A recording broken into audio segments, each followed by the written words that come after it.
Rice grows everywhere, from below sea level to highlands 7,000 or 8,000 feet above. It can function as essentially an aquatic marsh plant, but some strains are highly drought resistant. It can grow in 95-degree tropical weather without any real negative effect on yields, and also in temperatures as low as 40 degrees in some areas of the Northern Hemisphere. No other crop can grow in such a wide-ranging geographical area. Today, a handful of southern states and California produce most of the 10 million tons of rice annually that comes from the U.S. In the 20th century, a booming population led to challenges for rice cultivators. Issues like how to improve yields, increase resistance to disease and pests, and create strains that would respond well to irrigation and fertilizers. Koda Farms in Central California has been adapting and innovating since its beginnings in the late 1920s and continues that tradition today. The farm is still in the family, run by Robin Koda and her brother, Ross, both grandchildren of Kaisaburo Koda, known as the Rice King among Japanese-Americans.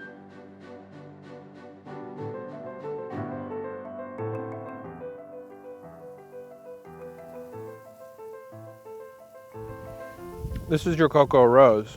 Yes, we're standing in a field of our heirloom cocoa rose developed on our farm here in the 1950s.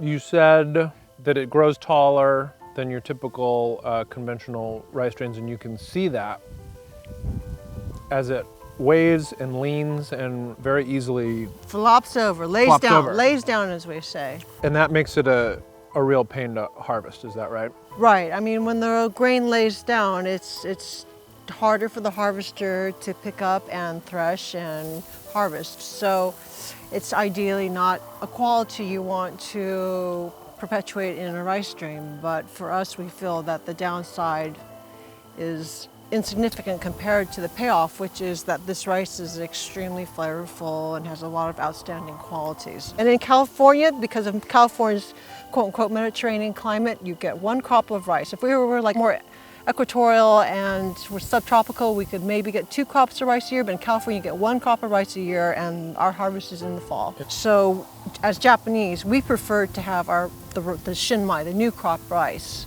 And that is rice that has been harvested and has been freshly milled, and at that point all of its flavor nuances, its bouquet will be at their best.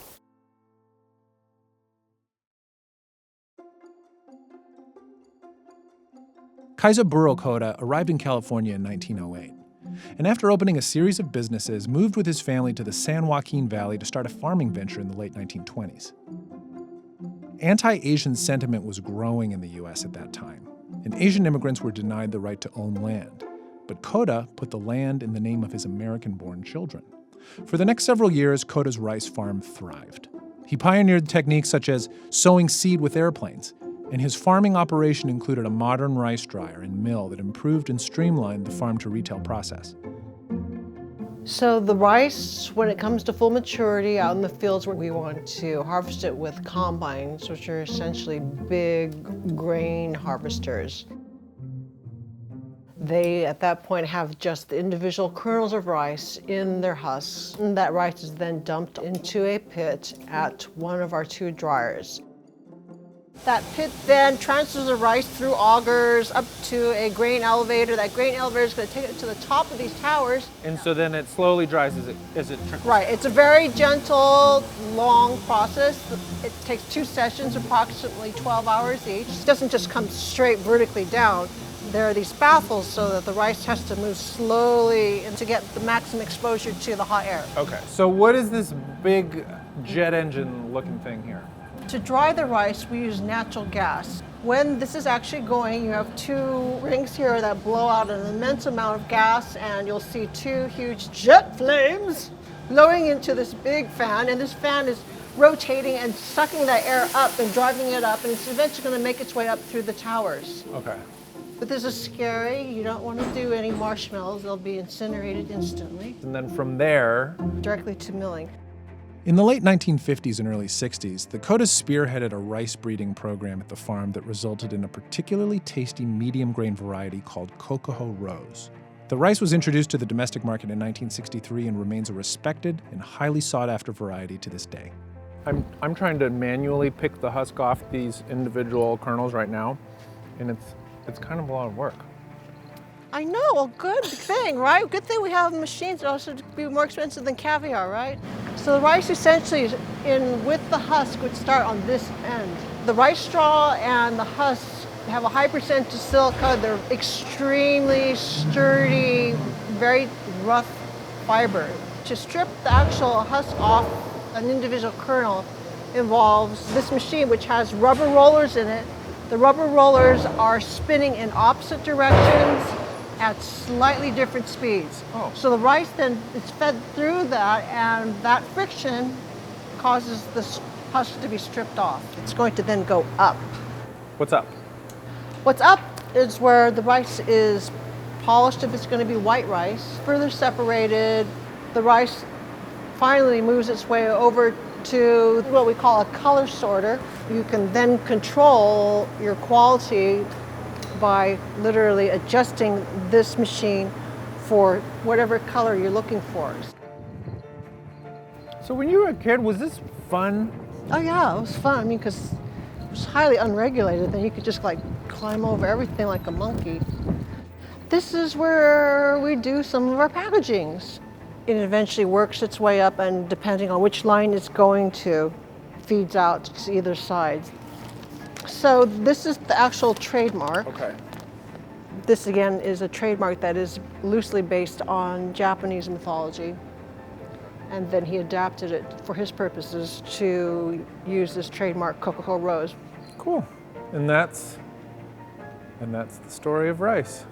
Part of it.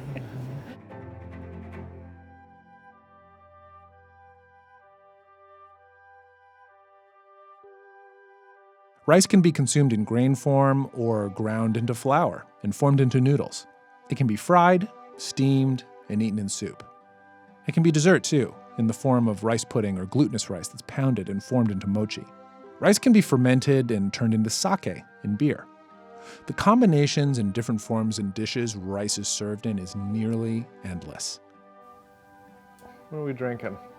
The good Tate no kawa. Kanpai. Kampai, here's mud in your eye. Why don't we try some of the brown and some of the white? If you say please. Please. Okay, so we have a little bit of the white rice here, and a little bit of the brown as well. So this is a lot more nuttier, full flavored. The white rice is a lot more subtle, so start with that. Itadakimasu is Can we say that again? ikadakimasu. Ikadakimasu. All right. Does that mean It means bon appetit? bon appetit. Hope we fall off a cliff tomorrow. So you hope I fall off a cliff tomorrow? Thanks, Robin.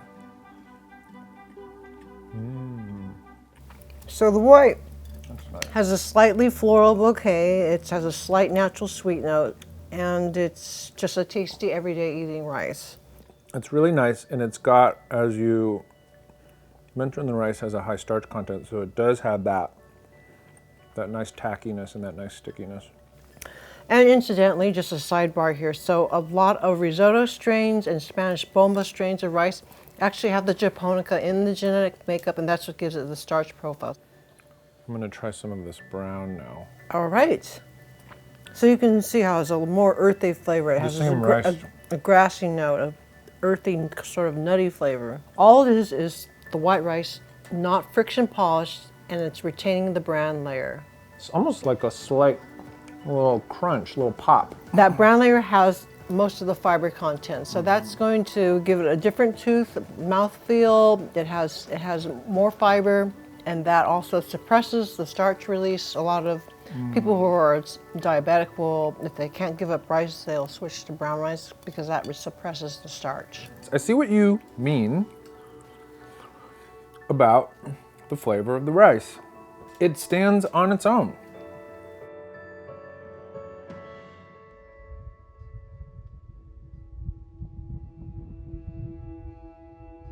The U.S. declared war on Japan in 1941, and soon afterwards, President Roosevelt ordered Japanese-Americans like the Kodas sent to internment camps. United States enters World War II. President Roosevelt issues an executive order. Yes, 9066. People of Japanese descent, whether you're American born or not, primarily the West Coast, were sent to internment camps. There really wasn't any other reason to put them there other than that they were superficially, visually, obviously different from the rest of the population. I mean, German Americans and Italian Americans on the West Coast did not suffer the same consequences. Even though America was also at war with those countries. That's right. And this land, this is not land that was originally part of Koda Farms. Is that correct? That's right. On the outbreak of World War II, owned and operated about approximately 10,000 acres of farmland. Because there was so much resentment against Asians, they felt that the best thing to do would be to close the business and hope that it would stay intact. The government actually stepped in and mandated that they stay open under the pretense of producing fiber. Had to sign over power of attorneys to non-Asians, and those people during the internment essentially sold off all the acreage, the milling plant, the farm, their houses. So the family came back after the internment to approximately 1,000 acres of land, and that was it. Down from 10,000, and everything else, it was just gone. I would imagine that would just be so crushing. When I look back on it, the second generation, the Nisei, who were raised in the American culture, they were more affected by it. But you know, my grandfather was extremely tenacious, so. Your grandfather sued the government. He filed for reparations, right. At that time, it was the biggest claim filed in the U.S. So that dragged on until 1965. He actually passed in 1964, so he didn't actually get to see the settlement, which was sad, but then in another sense, it wasn't that big of a deal because the settlement was so minuscule that it didn't even begin to cover the attorney's fees that they had accrued over, literally more than a decade. Was there satisfaction that it was a symbolic victory? I think it was, but on the other hand, my grandfather, more so than his American-born children, he became a naturalized citizen in the 1950s, and he was very happy and very proud to achieve that status. After the war, he established the first American-Japanese agricultural trainee programs, exchange programs to promote goodwill between Japan and the U.S. And what essentially that did was bring over young agricultural students from Japan to the U.S. They would spend a year here learning about American agriculture, which at that time was very modern compared to Japan. And then they would go back. So anyway, it was his way of promoting goodwill. It's very extraordinary to think about. And I think it's something that probably not a lot of people are aware of.